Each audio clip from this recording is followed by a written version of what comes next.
You know how sometimes, even when things are really busy, you might feel like there's something else going on, like a deeper rhythm, maybe? Hmm. Not just, well, random stuff happening, but something more interconnected. Yes, a sense of underlying pattern. Yeah, exactly. And today, we want to sort of gently explore that feeling, that idea that maybe there's this hidden, I don't know, architecture to our experiences. We're looking into karma, but maybe not how people usually think of it. Not like some fixed destiny. No, not fixed at all. Think of it more as a continuous dance. Cause and effect, always in motion. A dance, I like that. Alive and responding to how we live, how we move through the world. Indeed. It's less like reading from a script someone else wrote, and more like hearing the echo of your own actions coming back to you. Uh, It's the way your inner world, subtly but persistently, takes shape out there in your outer reality, moment by moment, really. okay, so when we talk about our thoughts, our actions, Hmm. the choices we make every single day, these are kind of like the seeds of that dance. Right. And the life we're living now, the things that happen, that's like the ground where these seeds, well, grow. Exactly that. Imagine a field, maybe just before dawn. Every intention you hold, every word you actually speak, every action. It's like planting a seed in that fertile ground. Mm-hmm. And what you choose to nurture inside yourself, well, eventually, it's going to blossom out there in the world around you. It's almost inevitable, in a way. That makes me think of a story I heard once. Just a simple image, really. The Buddha by a river. Hmm. And there was a young man, very troubled. And instead of some complex explanation, the Buddha just had him toss a pebble in the water. And watch the ripples. Yeah, exactly. Just Yeah. watch them spread. For you, what's the core insight there in that quietness? What resonates, I think, is how visible the consequence becomes. Instantly. Right. A tiny act seems totally isolated, but it starts this whole chain reaction, these effects spreading out. You can't really contain them. Right. Your actions, they're just like that pebble. They send out these unseen waves, through this web of life that connects everything. It affects your path, sure, but it touches others too. Wow. These spreading waves. That is karma. That's the return. So that quick word, maybe sharp, when you're stressed. Mm. Or maybe that time you didn't quite reach out when someone maybe needed it. Those are like little pebbles too, in your own river, making currents. Indeed they are. The immediate splash might seem tiny, almost nothing. Yeah. Yet these small, repeated actions, they start to weave themselves into the bigger picture of your life, your experiences. Oh. If you're consistently sharp, well, you might create distance, right? Mm-hmm. If you repeatedly hold back, you might end up feeling kind of isolated. These patterns, they're built from tiny moments, but they add up. They have a real weight. But the really hopeful part of this, like you said, is that it's not fixed. You're not just stuck watching the ripples spread outwards. You Yeah. can actually choose different pebbles. You can change the current, redirect it somehow. This gets right to the heart of your own power, your agency. Okay. Karma isn't some sentence handed down from above. It's more like an ongoing conversation between what you choose and what comes back. A conversation. Yes, and the huge opportunity here is realizing you have the power to consciously choose the seeds. You get to influence the harvest that's coming. It almost sounds a bit like some ideas from, modern psychology, the idea that what you expect from someone can actually change how they act. It's the Pygmalion effect, yes. Right. And also the brain's ability to literally rewire itself. Neuroplasticity. Yeah. Based on our thoughts and actions. It's fascinating, isn't it, how ancient wisdom and contemporary science seem to harmonize on this. Yeah. Your beliefs, these mental seeds you carry about yourself, about others, they really can shape outcomes. And the brain's plasticity gives us a real physical basis for this idea. By consistently focusing on, say, positive thoughts, positive actions, you are literally physically rewiring your inner landscape for more well-being. Wow. It's like a biological reflection of what we're calling karmic transformation.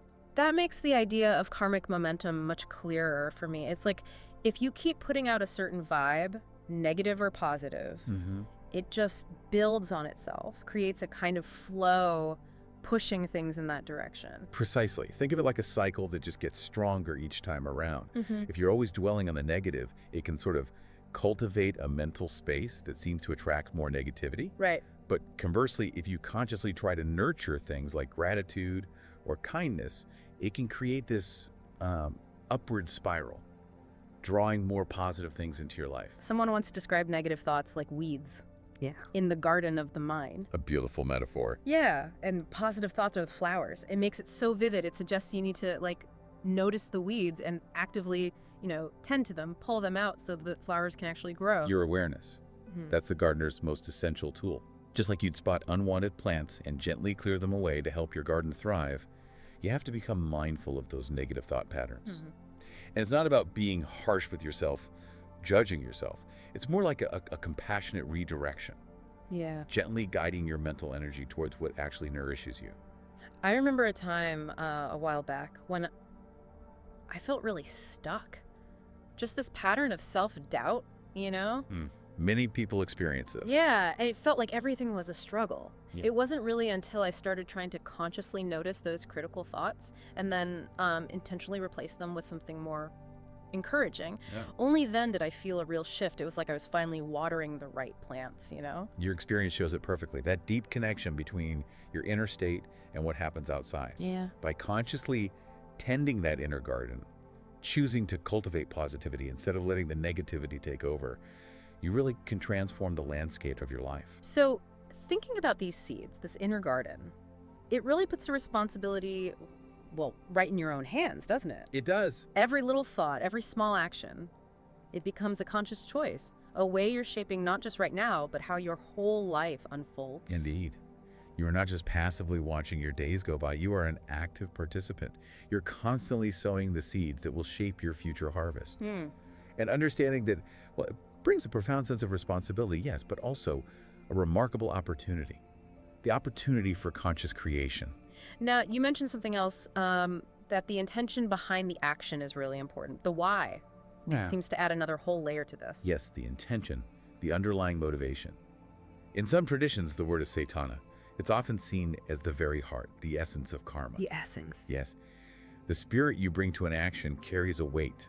It shapes the karmic consequences just as much, maybe even more, than the action itself. It's the inner landscape that truly colors the outer result. Like the example you gave, two people helping someone.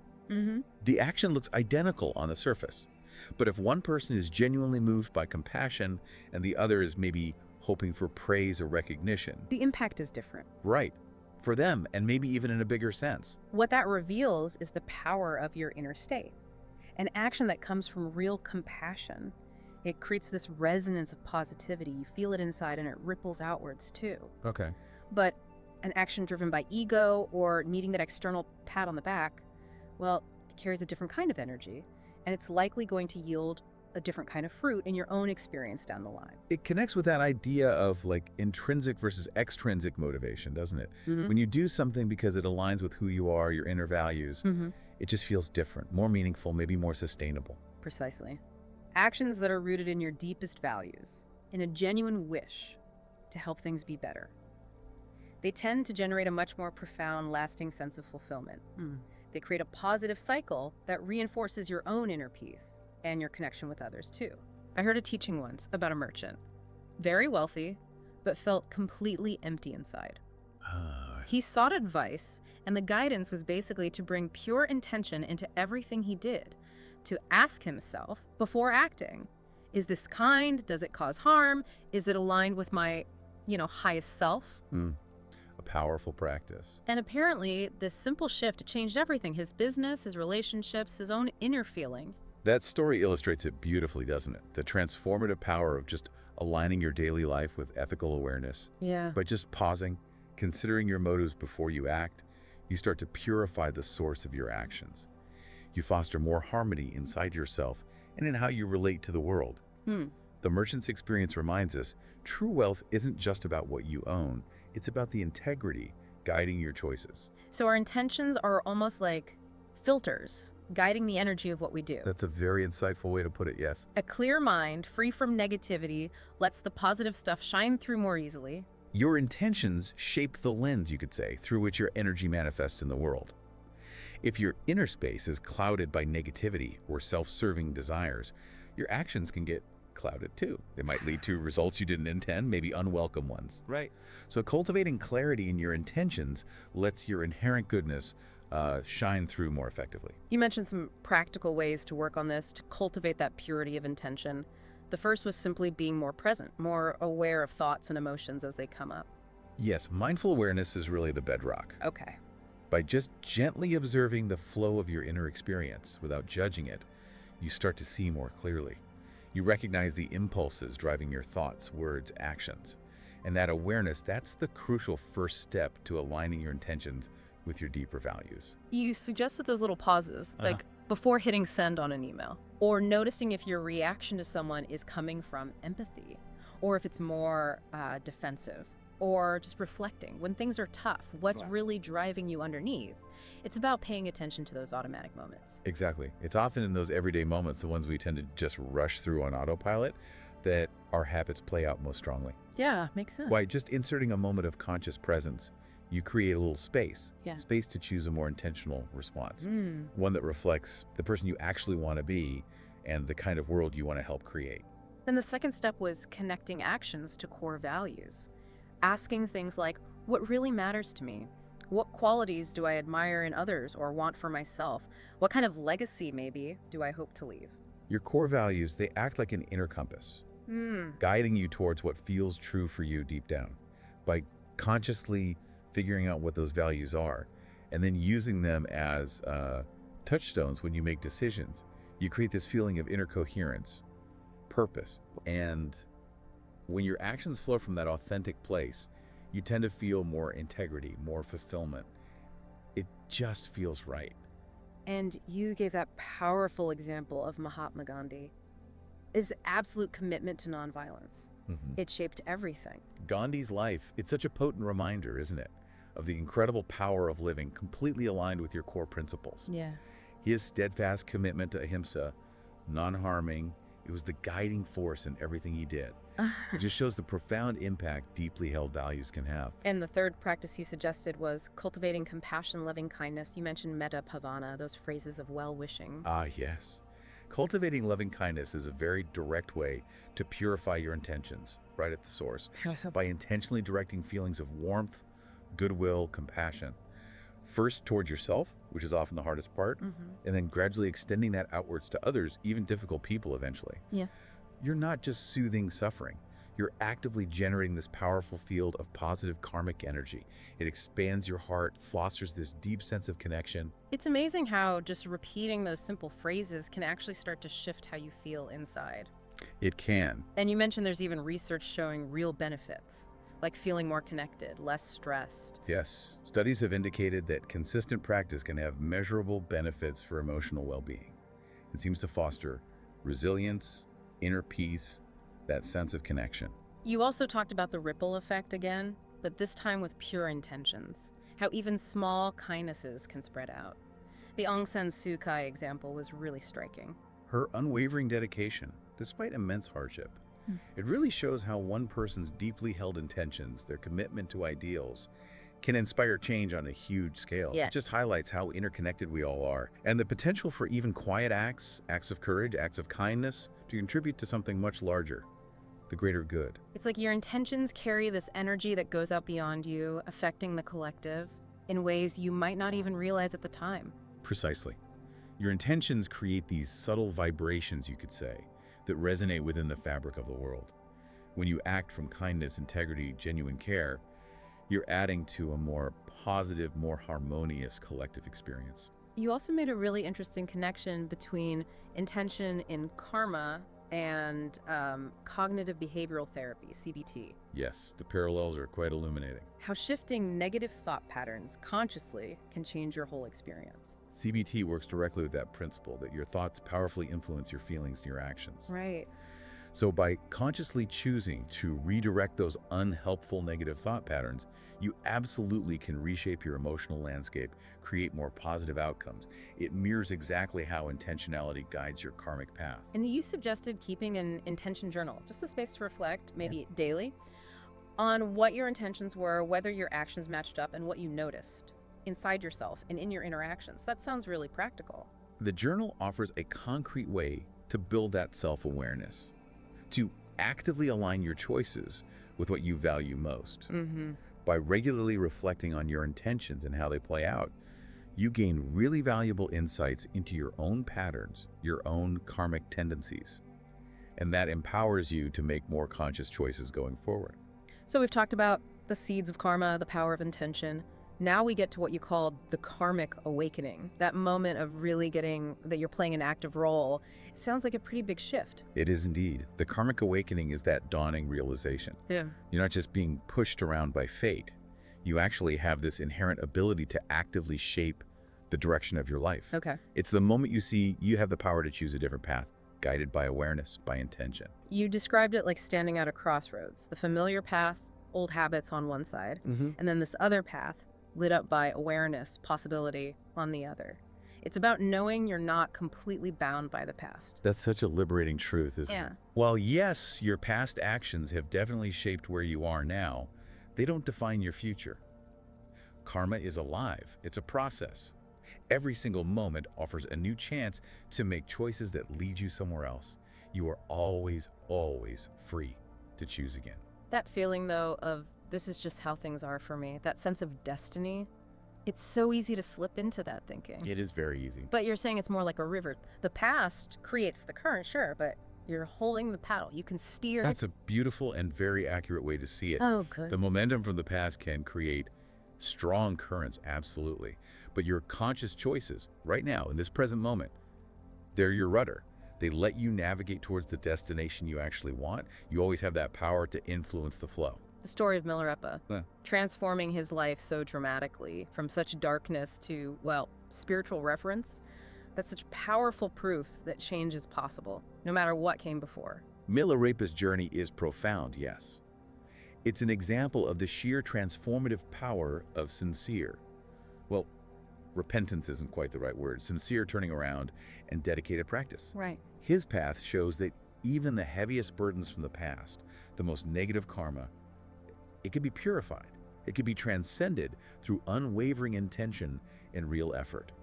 You introduced this lovely idea, the alchemy of awareness, using mindfulness, purification practices to sort of transmute negativity into positivity, like wiping dust off a mirror. Yes, to reveal the clarity that was always underneath.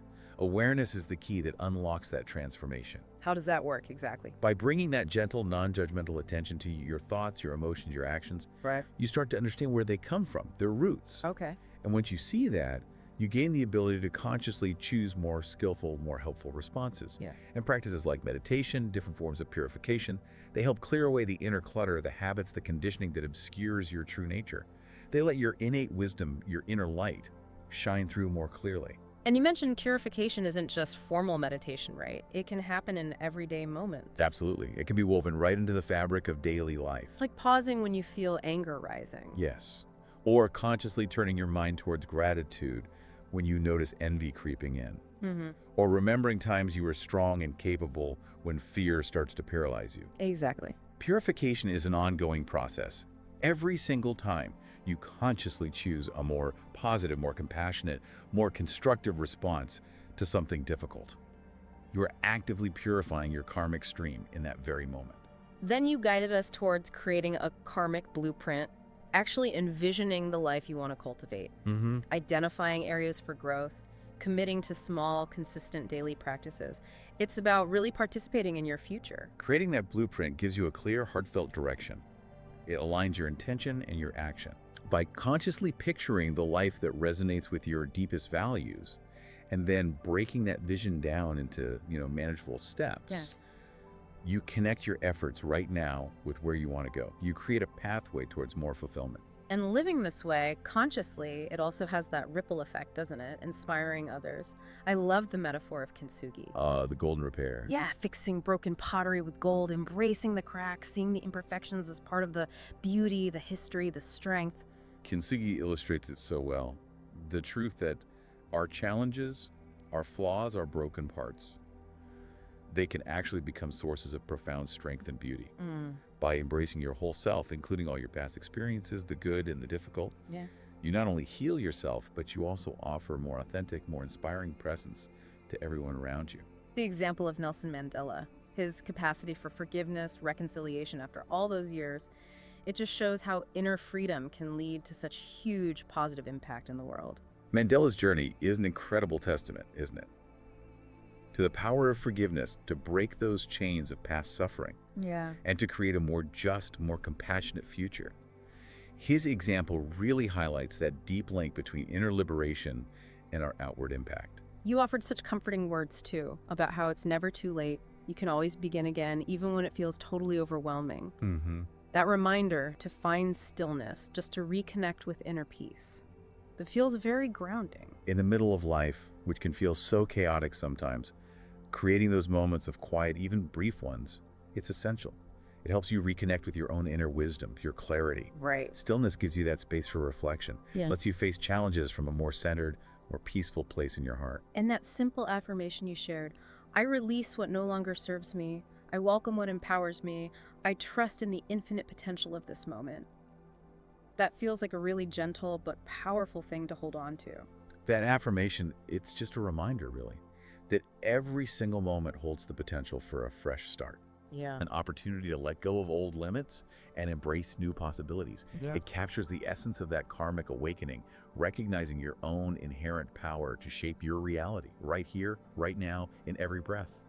So as we sort of gently wrap up this deep dive, the main ideas feel much clearer now. Karma as this constant flow, cause and effect. Mm-hmm. The huge power of our intentions in guiding that flow, Yes. and the incredible potential we hold through awareness to actually become active shapers of our own journey.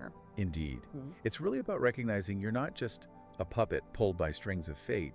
You are a conscious co-creator of your own experience. Co-creator, I like that. And by cultivating that mindful awareness and aligning your intentions with what truly matters to you, your deepest values, you can gently guide your own karmic path towards life with more meaning, more purpose, and ultimately more peace. It really does encourage you to take that quiet look inside, doesn't it? At your own inner garden, you know.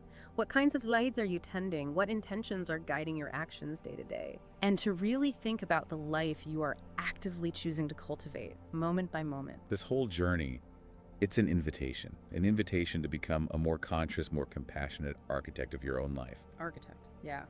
By reflecting on your inner world and the real impact of your choices, you empower yourself. You empower yourself to create a future that truly resonates with your highest aspirations and one that also contributes in its own way to the well-being of everyone. It leaves you thinking about this ongoing path, you know? Self-discovery. It's not like you just arrive somewhere and you're done, is it? No, it is a continuous unfolding. Yeah, it's about constantly learning, gently unfolding, and just recognizing that immense power you hold right now in this moment to shape things from the inside out. Maybe the deepest realization is that the seeds for the life you really want, they aren't out there somewhere else. They're right here, inside you, in the choices you make, the intentions you hold right now.